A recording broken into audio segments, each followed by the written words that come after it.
One of the biggest problems percussionists face is that of having to learn disparate sets of instructions in different pieces of music in order to understand the distinct intents of the individual composers. Could a dedicated notation provide one set of clear playing directions for the whole repertoire and resolve this problem? Hi, I'm Richard Push, percussionist, composer and researcher. I'd like to show you how applying a dedicated notation to 3 seminal works could simplify playing directions for each of them by introducing a cross-platform standard, thus charting a clearer course for performance. It could also be applied across the repertoire. Over the course of the 20th century, composers increasingly used percussion as important elements in their orchestrations. In 1918, Stravinsky composed his Histoire du Soldat, for which, in a climate of economic restraint, he orchestrated a multiple collection of percussion instruments for one player. Milhaud, in 1929, elevated the medium by writing the first multi-percussion concerto, placing the instruments front of stage and composing the work in a style that emphasized the essence of those instruments: rhythm, different tonality, and atmosphere. In 1937, Bartók, who was partial to the percussive elements of the piano, enhanced its tonal colours with the addition of timpani, xylophone, snare drum cymbals, bass drum, triangle and tam-tam. This also expanded the scope of chamber music presentation. However, because of the lack of an appropriate notation system, they all faced difficulties in notating the playing directions that would evince the sounds they wished to evoke. While each found a way around them, the result was not a standard set of instructions, and consequently, players wishing to play the works still have to learn 3 quite disparate systems. So more time is spent on mastering technical aspects of those instructions rather than working on the expression of the music they are to convey. As I discuss in my other video, Unleashing a Musical Force, the music of percussion is expressed through an intricate relationship between instrumental characteristics, types of beaters used, and manners of playing. It is this relationship that must be notated in a way that provides a standardized set of clear and comprehensive playing directions.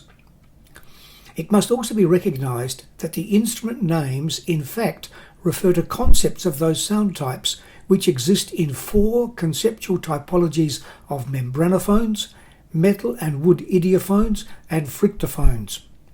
And the instruments individually are multitonal in character of sound. The notation therefore needs to immediately identify the type of instrument, the specific playing area, details of beta and mode of playing. It must include an adapted notation for timpani, be compatible with the traditional notation of keyboard percussion, and be applicable to new and existing pieces. To notate concepts of sounds containing multiple tonalities requires development of new and purposed sets of integrated noteheads. This being the case, I transcribed the percussion parts of Stravinsky's Histoire du Soldat, Milhaud's Concerto pour batterie, and Bartók's Sonata for 2 pianos and percussion, using dedicated noteheads that I adapted from a variety of fonts to form a complete and consistent system of notation. The various parts I have sent to the respective publishers, and while they have not included them in their catalogue listings, maybe they could be persuaded to make them available if personally approached, especially if they were to understand that it would make the percussionist's job easier, which could then ensure more sales. Here are some examples of the actual pieces, displaying how a dedicated, appropriate notation can standardise playing directions for the benefit of both performer and performance. It might be worth pausing the video to see the notations in more detail, but a written analysis of the complete dedicated notation system, including these examples, is also available on Academia and ResearchGate. The title is Unleashing a Musical Force, and the URLs are listed at the end of this video.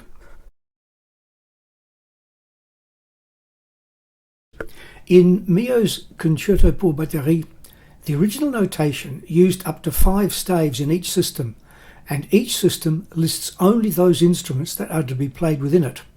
So each system therefore shows a different set and order of instruments, which introduces an unnecessary level of difficulty into learning the piece.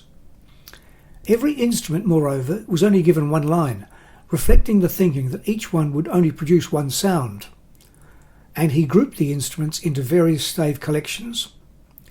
The evolvement of the medium since renders these groupings as a limitation rather than a convenience to understanding either the grouping or the music. I was able to put all the untuned instruments onto one stave with timpani on the other and identified these two staves by clef. This presents a consistent notation to each system while also reducing 12 pages to 5 and incorporating easy page turns. It was also possible to include extra elements of revised and easier passages and add a photo suggesting a way of replicating the bass drum with cymbal attached, as this accessory is no longer made. The hi-hat and bass drum pedals can be connected with a piece of board held in place with bulldog clips, which also makes the playing easier than the original accessory. Drums, including tambourine as it is played on the skin, are notated in the spaces, while other instruments are notated on the lines to make identification easier. Stravinsky, in his Histoire du Soldat, also used up to 5 staves in a system to specify which instrument to play, with the top 3 staves reading from the top indicating low, medium and high drums respectively, with extra one-line staves for playing certain areas of the bass drum. Moreover, the notation was inconsistent between movements, so fast movement across those staves could be confusing, as the arrangement is counterintuitive. In the new notation, one stave can be used with markings to indicate beater details and playing actions. I designated the drums in keyboard style with the highest at the top, and the shapes consistently indicate the specific playing areas. Again, drums are placed in the spaces, symbol and triangle on the lines for immediate, easy identification.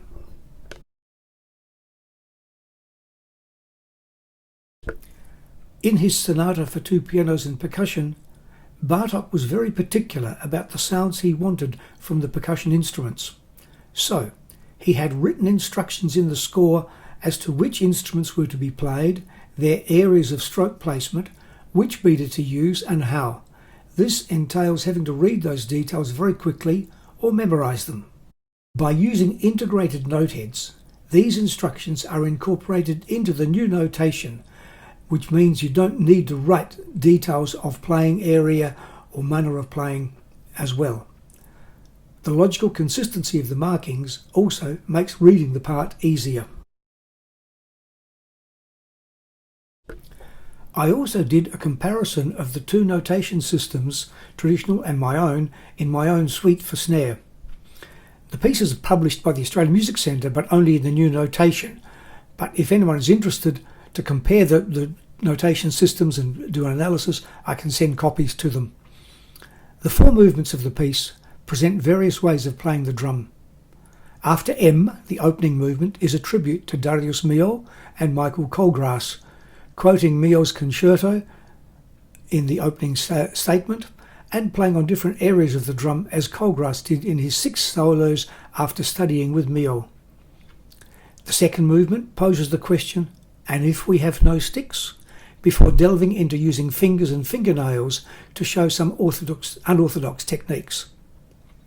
Scherzando spiccato bounces round jazzily with fingers and brush, with again using some unusual playing methods. Like the traditional scherzo movement, it is quite light-hearted in mood. And the final movement plays with the idea of producing a roll effect without rolling. And it is based on the oxymoron that to produce a long sound, we need to play a series of short sounds. In all cases, the notation is the same. Note shapes identify types of instrument and area of stroke placement. Integrated note heads indicate details of beaters, and articulations specify playing actions. As such, the system can be applied across the whole medium, making the learning of the repertoire exponentially easier, faster, and therefore resulting in deeper understanding of the music of each piece. Many of the glyphs I have used are available in the Bravura music font, and bravura is spelt Bravura, which is available for free download. But they are not organised into a specified percussion section. I've been in close contact with the W3C organisation, which is responsible for monitoring and editing music fonts, and they have said they will try to organise the graphics into a specific percussion font hopefully this year. I've given them the sources of all the fonts I've used for the note shapes, integrated markings and articulations, along with the various Unicodes that identify them, and hopefully it will make the ordering of the elements relatively straightforward. My aim in this project has been to create a notation that makes it convenient for composers to input playing directions and makes the learning of all repertoire easier for players. If you have any thoughts on the matter, I'd be keen to hear from you. Thank you for listening, and happy drumming.